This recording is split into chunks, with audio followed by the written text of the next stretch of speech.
Bonjour.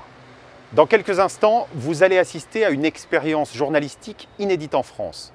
Des élèves du Centre de formation des journalistes, le CFJ, vont interroger un candidat à la présidentielle dans le cadre d'une émission participative exclusivement pour le web, sur le web.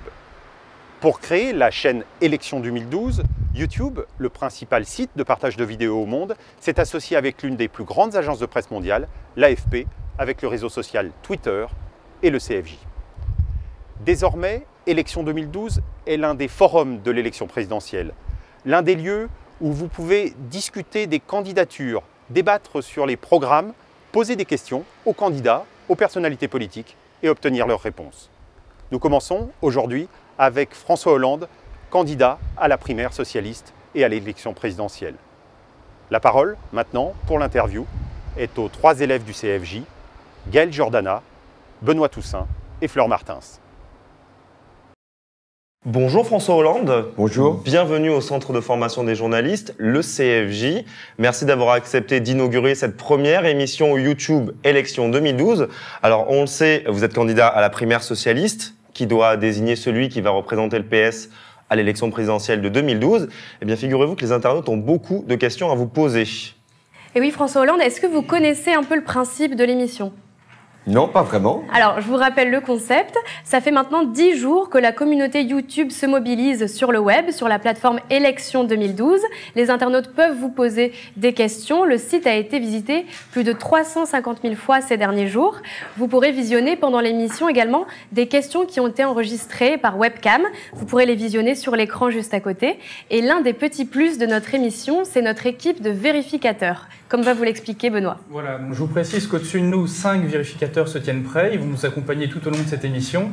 Ils auront pour mission d'analyser chacun de vos propos. Ils ne manqueront pas de revenir vers nous si l'un des faits ou si l'un des chiffres que vous nous donnez nous semble imprécis.